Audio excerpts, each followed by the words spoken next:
Ed? Ano sir, overlap, baka naman mag-overlap ang functions ng ICI with the other agencies that will be conducting the investigation and prosecution.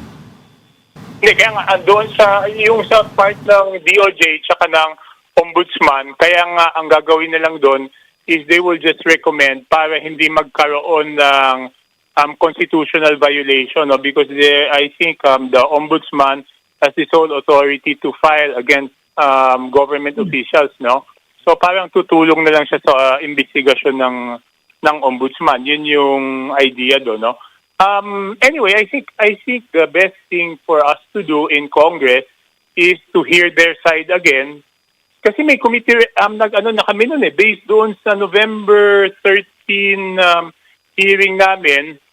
Natatandaan ko, Webes yun, nag-marathon hearing nga kami noon Nagsimula kami, launa, tinapos namin alas 6 para lang matapos kaagad, and nagkaroon ng substitute bill na yan So, tignan natin, siguro papatawag na lang ng committee chairman ulit yung mga government agencies to hear their side. I don't know kung anong balak ng committee chairman namin.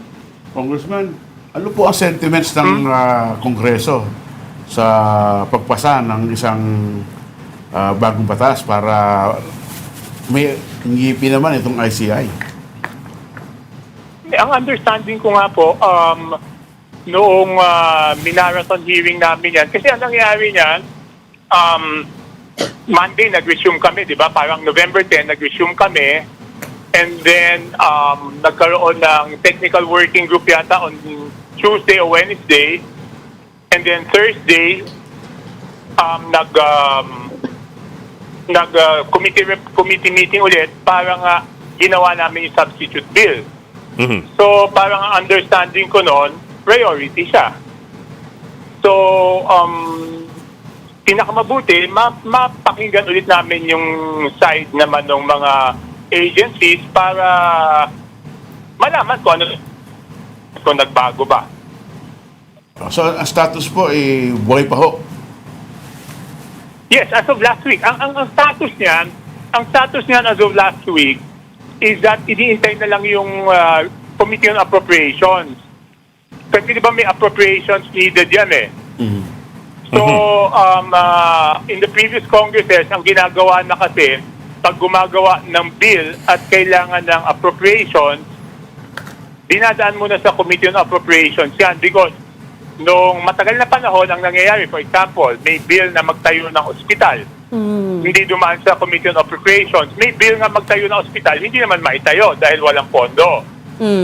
So ngayon, ang ginawa, lahat ng kailangan ng appropriation, dinadaan muna sa Committee on Appropriation. So yun na lang dapat iniintay namin Yun na lang dapat ang iniintay nun Congressman, kasi tapos na siya doon sa Committee on Revision of Laws. Kong Toby, there's another question in here about why President Marcos doesn't just certify it as urgent, which as you well know, will shorten the timeline for it. Nakausap na namin and send the signal, very clear signal that he means business, right? Si Congressman Erice and Congressman De Lima, among others, have told us, yes, you can pass it even without the president certifying it as urgent, but if you want it done this month, then he needs to do it, right? So you could bypass some of the congressional processes. So again, the question is, why doesn't he just certify it as urgent? And now I'm asking you not as a congressman, but as someone who is close to the president. Oh, yan na naman tayo. Ako na naman naging close sa presidente. Hindi, ganito. Regina. Okay, go. Regina, okay. Yung constitutional provision of certifying something urgent is due to an emergency. That's not a blanket authority.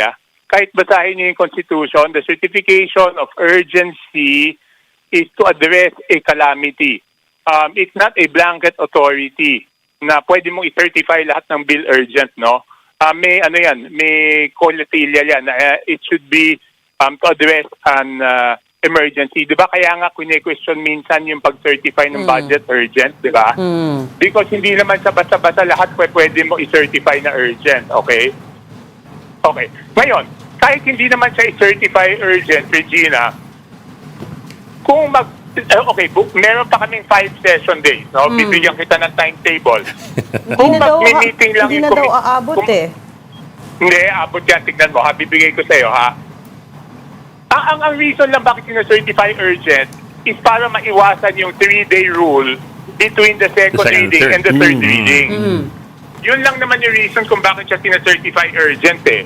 Para kung certified urgent siya, pwede ka mag-second reading and third reading on the same day. Pero bigyan kita ng bilang ng araw, no? So, tomorrow, November 9, kung yung appropriations mag-meet, then November 9 yan. December 9, sir. Pag in-approve nila ng November 9, November 10, December. pwedeng mag-committee, December 10, Wednesday, pwedeng committee report and second reading sa plenary. O sa next Monday, pwede na yan i-third reading. O di Monday, third reading, that's, ano ba yung Monday? 15. O, 16, magbabaikam kami. Kasi iba yung version ng Senate. 17, i-ratify yung BICAM. So may enough time. Basta mag-meeting yung appropriations bukas. At hindi kailangan ng urgency. Pero sir, di ba, a lot of it has to do with the signaling or the lack of signaling, whether it has to do with the certification as urgent or simply a statement from Malacanang that yes, we want this passed ASAP, with or without the certification. Doesn't that show or not show how much interest the palace has in granting these powers to the ICI? Yes, I think that's the proper term. It's not certifying it urgent, but knowing from the palace kung ano ba talaga, what direction will we take, no? I think that's the most important thing because baka the other members of Congress would wait for that before acting. Yeah, I think it's that. It's not the certification of urgency, it's the signal kung ano ba talaga. Okay, sir. Now that we've identified that, what do you think of it? Obviously, the signals coming from Malacanang is parang we're not that particularly convinced that this has to be done or these powers have to be given, and so on down the line. So, And you know what? Public perception on it mirrors that because at the start, I'm not sure if you saw the WR numerous surveys. At the start of this whole expose, tumaas yung approval ratings ni President Marcos, but then over time, over the next several months, people perceived it as losing steam. So that's when he started taking hits to his approval ratings, directly linked to the flood control scandal. Yes, I totally agree, no? I totally agree. In fact, what I have been saying would happen if they don't act has already happened, di ba? I think in some interviews, I've said that if they don't act, the ratings will further go down, or if the people find it too slow, the ratings will further go down. And that's what happened, di ba? well, ito sir, kung hindi nila, kahit hindi certification kung hindi nila bibigyan ng endorsement o push yung granting of more powers to the ICI, what do you think? How do you think the people will see this? It won't look. I mean, kasi di ba, si Secretary Bates Kingston gave an interview. Sabi niya, he requested both houses of Congress to pass it, di ba? And despite the fact of Sec. Dave Kingston saying na yan yung totoong reason kung bakit ako nag-resign dahil health issues, kung ano-ano yung speculation ng tao, di ba? Kung ano-ano iniisip nila. So it might just further fuel the speculations. Ang masamang speculation, kung sabihin, moro-moro lang pala yung ICI. I mean, di ba kasi kung ano-ano spekulasyon ng tao, bakit nag-resign si Seth Bates despite him saying na it's really because of health. Tapos, in his interview last Thursday, he requested both houses of Congress na ipasa kaagad. Tapos, kung iba yung senyales ng Malacanang through Secretary Claire, it will just show na magkaiba sila ng stand doon sa pagsasapatas ng ICI, di ba? Then people will further speculate some other things. What's Yan the ang other thing, problema sir? dyan. Tsaka No, they will wala rin speculate pondo. na hindi talaga nagkakasundo kaya nag-resign si Sec Dave, di ba? Sorry. Tsaka kung walang pondo, nabinigay yung DBM. Well, na-download na daw. Just I guess Friday. this month. Oo, Yeah. eh. Just this Friday lang month. daw. With the tagal. Binaba yung notice of cash allowance ng DBM even though the announcement was made in September. Pero this Friday lang ata nilabas yung NCA, notice of cash allowance. Meaning na pwede nang i-withdraw sa bangko. Inutang muna. Hindi kasi klaro, I mean, kung hindi namin ipasa yung batas, kung hindi ba pasa yung batas, what happens to the present ITI? Yun ang hindi ko masyadong klaro eh. Ami, we lost you for a second there. Do you have any questions? Inubo lang ako. Oh. Sabi ni Ombudsman Boying Remulla, congressman mga 1 or 2 months na lang daw yung buhay niyang ICI actually Kasi nagiging redundant daw yung trabaho with the Ombudsman and the DOJ. So mukhang yun ang it actually jives with what Claire Castro said, Kasi unang-una, yung budget, inabot ng 1 buwan bago din-download from the announcement, yung 41 million. 3 weeks na lang yun na gagamitin nila, pambayad na lang yun ng mga utang nila. So, kung talagang gusto, bibigyan niya ng resources, hindi ba? Yeah. But not to defend DBM, talagang medyo naman hindi ganun kabilis mag-release ng pondo sa DBM. Hindi naman. May mga may paperwork na required yun Pero anong tingin niya yung sinabi ni Ombudsman Remulla na mukhang pwede namang alisin na lang yung ICI. In 1 or 2 months, wind up na. Okay. Ako naman, ang ko lang dito, dapat maliwanag kung ano talaga yung mensahe, di ba? Hindi natin dapat iwanan sa spekulasyon ng tao kung ano yung mangyayari, kung ano yung dahilan. Siguro, ang pinakamabuti, liwanagin na lang kung ano talaga yung dapat gawin, kung ano yung mangyayari, para wala na spekulasyon yung tao. Pero wala namang opposition kaya, wala kayang strong opposition from the House. Kung sakasakaling yun nga ang gawin na i-wind up na lang yung trabaho dahil wala namang ganyang mga powers, nagkakadoble-doble lang, at nagagastusan lang. I mean yun yung takbo ng explanation. Wala namang strong opposition kaya from congressmen? Walang strong opposition from congressman kung hindi ipapasa o walang strong opposition from Congress to pass it? What do you mean? Kung aalisin na lang yung ICI, kung sakasakali. Kung yan ang magiging policy ng Malacanang, alisin na lang natin yan. Total, nandyan na si Boying Remulla sa Ombudsman. Pabayaan na natin sila sa DOJ. Yung Let them do their job na lang. Yung present ICI, wala naman magagawa yung Congress doon because it's an executive prerogative, di ba? Hindi, ibig ko sabihin, siyempre magpuprotesta din gayon. May nakikita ba kayo dyan? Kung sakasakali lang, may magpuprotesta kayang malakas sa Congress. Kung sakasakali lang na i-abolish na lang nga. I-phase out. Alam mo, Ami, ang worry ko dyan is yung optics di ba? Isipin mo, last week, madaming mga congressmen nagpunta doon voluntarily, di ba? Kung naman, close door. Ang iniintay ng mga tao, humarap sa live stream. Ang ibig ko sabihin, after pumunta doon mga congressmen doon voluntarily, saka i-abolish yung ITI. So, baka hindi maganda yung isipin ng tao, di ba? Pero pwede naman sila ipatawag ng ombudsman Yeah. May power, in fact, ang ombudsman to compel anybody to appear before the agency. Okay. I'm so sorry. Yeah, but my point, my ano lang is, liwanagin na lang kung ano talaga, di ba? Kasi kami sa Congress, may eksakto lang yung 5 araw So kung gusto mong ipasa yan before December, dapat maliwanag bukas para gumalaw na yung Committee on Appropriations bukas. Kung hindi kasi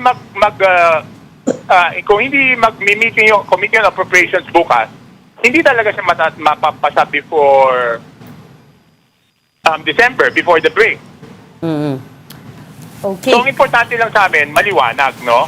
Pero, madami talagang magreklamo dyan sa Congress kung hindi ipapasa yung ICI bill. And I think doon sa Senate, mas nauna pa nga sila, nag-second reading na yata doon eh.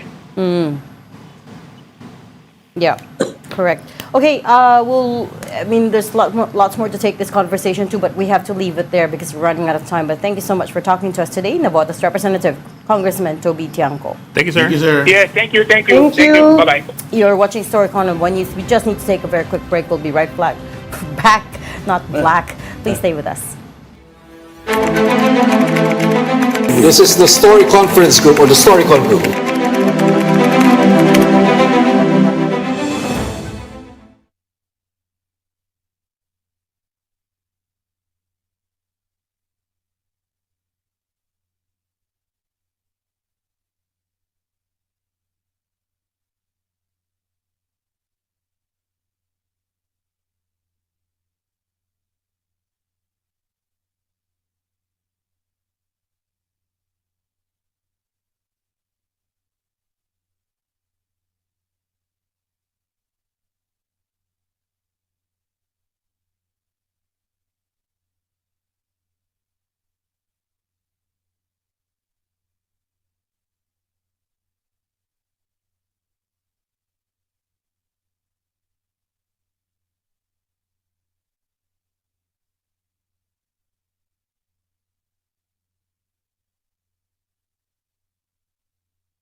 You've got developing news and the stories behind the headlines. Welcome back to the Story Conference or Storycon. I'm Ed Lingao. And I'm Regina Lay. Stay with us. I'm Pamituan of the Philippine Star and Manny Mogoto, who's the One News Defense Editor.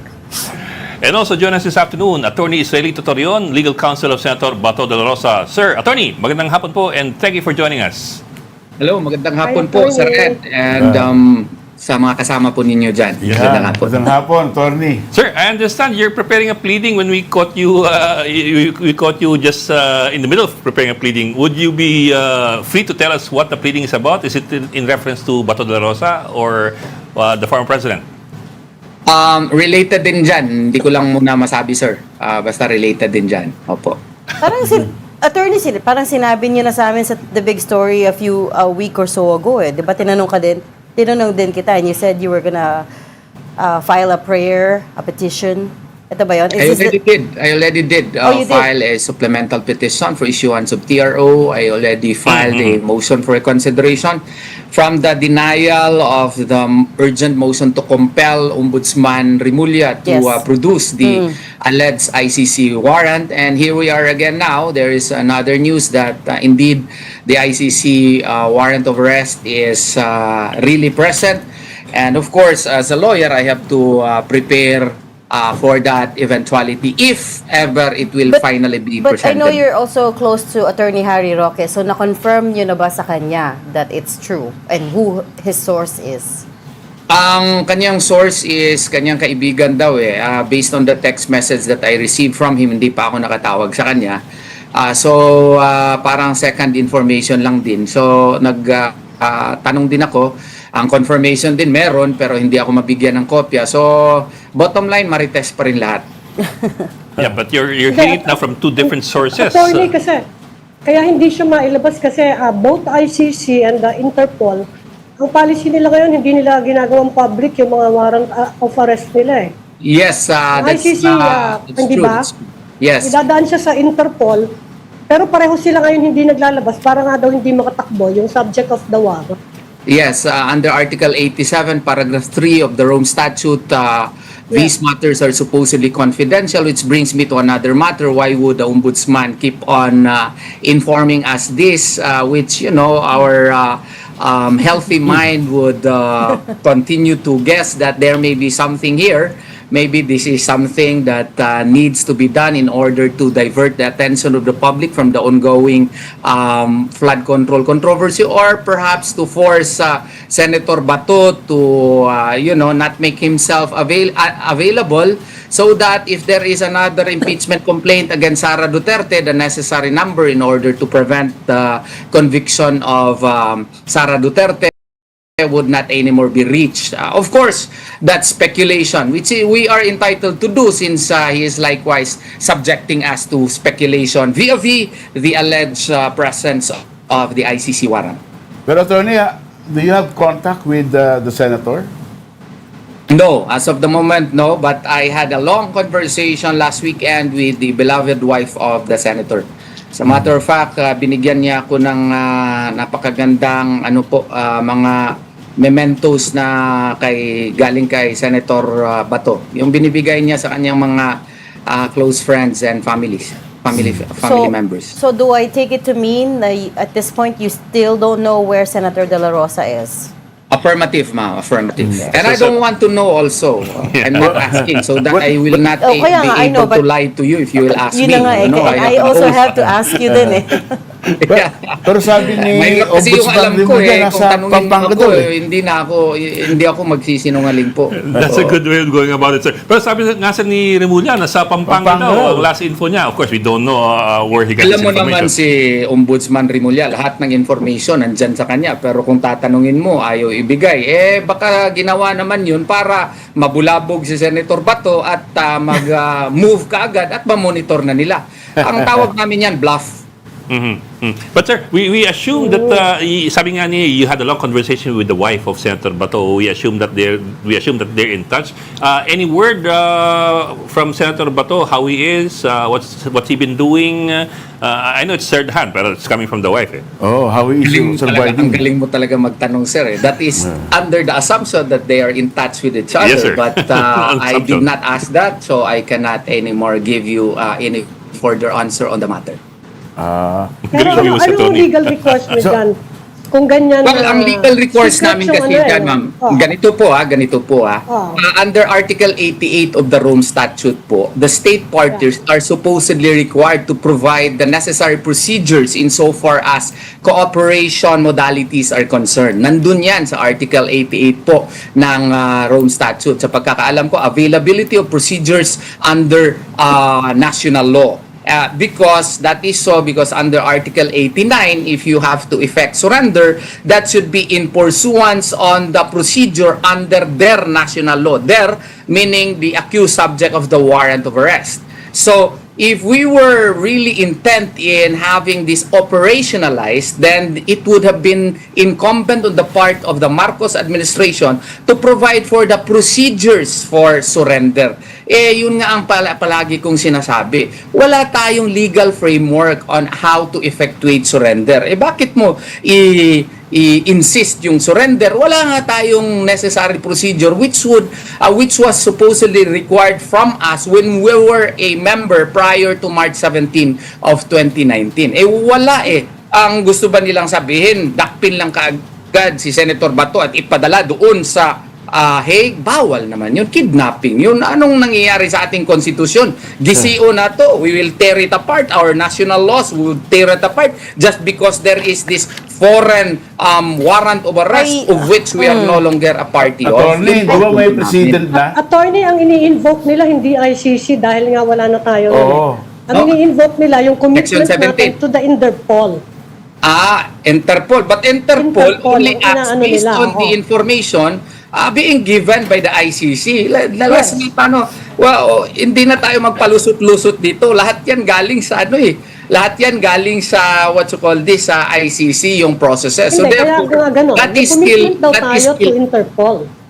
that is still governed under the Rome Statute. If the source of the authority comes from the ICC, so even if granting for the sake of argument that is Interpol, we do not have the necessary mechanisms for surrender pursuant to processes from the Interpol. If you could cite one, please educate me. I have not found any.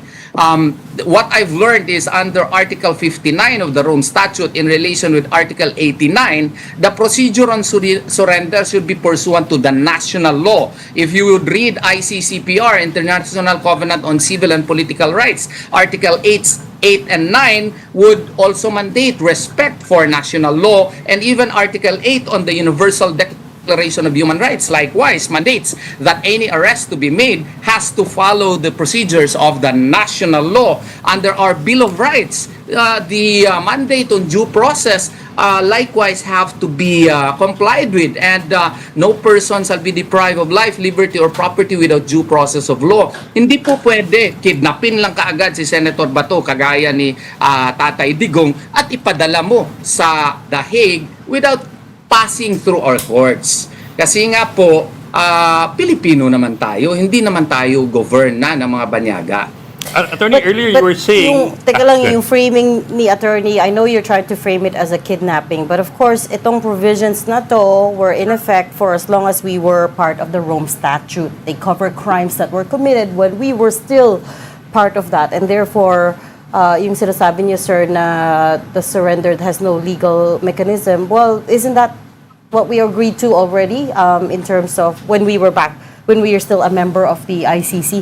Sorry, Ed, go ahead, Ed, with your question. Alam ko it's along the same lines. From 2011 to 2019, we're still members. I have to explain our side on the matter. We were a member of the Rome Statute up to March 17 of 2019. Prior to that, we were I have to concede that we were under its operations, and under Article 88 supposedly of the Rome Statute, we were mandated to provide our own procedures for any forms of cooperation vis-a-vis the processes of the International Criminal Court.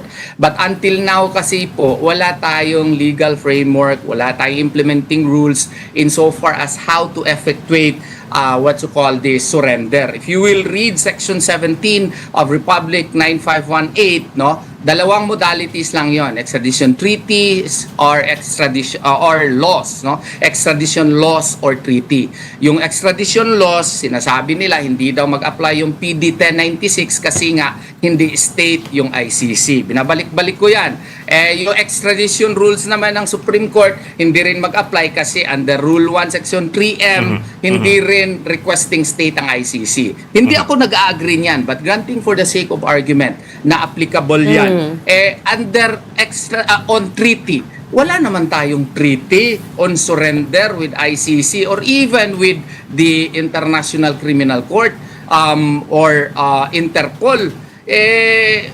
Wala tayong procedure paano natin i-surrender siya. Diretso ba natin siyang dakpin? Hindi na tayo dadaan sa ating mga korte? Ay, hindi po pwede yun kasi Yes, sir. operational Well, sir, naman po ang ating rules on criminal procedure.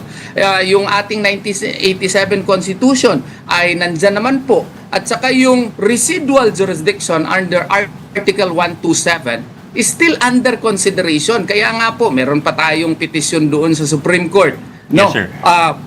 Kasi Pero, sir, ang amin if I may, sir. pong sinasabi dyan, yung matter under consideration in order for the ICC to have supposedly a residual jurisdiction here na pwede pa silang assert na kailang jurisdiction, supposedly, noong March 17, 2019, nandun na sa pre-trial chamber yung investigation process. Wala na nag-move sila 2021 na, March. 2 years thereafter. So, wala nang, kung may kaso against kay Senator Bato, dapat dito na sa Pilipinas. Hindi na doon sa Yes, sir.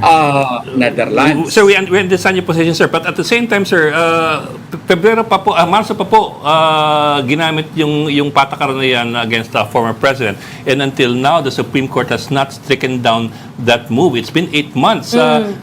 If it is a lack of that is legal not an framework po. excuse to disregard our laws on the matter. Kung ikaw ba naman may warrant sa ICC, diretsuhin ka lang dakpin na hindi dadaan ng korte, hindi tama yun. Baka yun ang rule. Di ba? Yung ginawa ng Marso, yun ang rule. Hindi check muna sa korte kung tama ba ito, in accordance ba ito doon sa ating mga batas din. Kasi Yes, sir. maski nga sa Rome Statute, under Article 89, the procedure on surrender must be in accordance with the procedure under the national law. Wala tayong national law. Bakit natin sisisihin si Senator Bato kung mag-request siya? Klaruhin ninyo ating rules. Kasi wala yan sa ating rules. Hindi pwede dakpin nyo lang kaagad ako at ihatid doon sa Netherlands. Pilipino ako. Hindi naman ako Pero attorney, Dutch. when President Duterte was transferred to the ICC, I think that was already the rule. Yun na yung And president. there is a president already. That was a wrong precedent, sir. I do hope that warrant will not be issued against you and you will just be arrested right away and brought to the Netherlands. I'm sure That's your lawyer opinion. will be That's the wrong raising hell precedent. also. That is why we filed a case with the Supreme Court, and that matter is before the Supreme Court, and perhaps it is the better part of prudence to await the ruling of the Supreme Court before we will act on the matter. Kasi nga po, hindi naman po pwede na we will tear apart our constitution, our rules on criminal procedure just because of this alleged ICC warrant. We understand, Filipino sir. pa rin tayo. Although on the other hand, sir, it just is curious to us na something as of extreme urgency as this. Of course, the former president who was taken away nung pang March. Has taken 8 months and there has not been any decision or move by the Supreme Court to strike it down or to issue any statement about it. So parang you have a point, but I respect the Supreme Court. I am an officer of the court. The Supreme Court is, deluged with innumerable cases of equal importance. So I could not fault the Supreme Court. But I'm praying and hoping on bended knees that finally they will act on the matter. Sir, Pablo, sir, sabi nyo kanina, you have to prepare for that eventuality, yung kung sakaling ang totoo, yung arrest warrant. Ano po yung prepare niyo? Sorry, I'm going back to that. Sir, practicing lawyer po ako, sir. I do not telegraph my moves po. Basta meron po. Anyway. Kung kinakailangan po, isasabi ko sa ngayon, hindi matatalino yung mga ano natin, sir, mamamahalin yung mga abogado na nasa likod dito. Kung i-announce ko pa, wala na ako, taga-bukid lamang po ako, sir. So, Pero paano po? hide ko Diba, muna. we talked about this na rin before, attorney. Let's assume surrender nga yung modality, no? Kasi wala naman talaga extradition. So what's your game plan if that is the case? Well, the game plan has been set already. The part of the strategy, whatever, if we may call that a strategy, has already been set. But there are other moves that we may take if finally the warrant of arrest would be shown to us, or if they have no other recourse except to show it to us, then we will act accordingly. No. As to how we will act, I could not state to you as of the moment yet. So, in the meantime, escape and evasion muna. Hindi naman escape and evasion. Observation lang po. So that the government also would be forced to act. Ito lang kasi ang gobyerno na ito, no, na masyadong atat isurrender yung ating mga citizens to a foreign court, no. This has not happened in any jurisdiction yet, na yung gobyerno pa ang mag-cooperate na para masurrender yung ating citizen. This is a unique occurrence, no? And that is why our reaction should likewise be studied and hopefully effective. Kasi we are up against the government of the Republic of the Philippines. Ami, any questions from you, Ami? Attorney, no chance na makita uli namin si Senator Bato sa Senate within the siguro next few weeks. Well, that is a question that is properly answered by the good senator, no? We never know. I hope and pray that all of these issues would be resolved soon by the Supreme Court or any other courts for that matter, so that sana naman klaro na po kung ano po ang magiging legal remedies namin. Ngayon kasi hindi talaga klaro kasi medyo sabog talaga ang messages din ng ating gobyerno on the matter. I hope you understand. Attorney, pahabol lang. I don't know how this works eh. Kung sakaling mayroong arrest warrant at kung sakaling si Senator Bato is taken into custody and brought to The Hague, how does that work if an impeachment trial commences in the Senate? Does he get to cast his vote pa rin? I know it's way ahead, but I'm wondering lang how that works as far as his vote is concerned. Well, the other party would say surely that he could not, but in the light of the technological advancements that we have now, where video call and like this,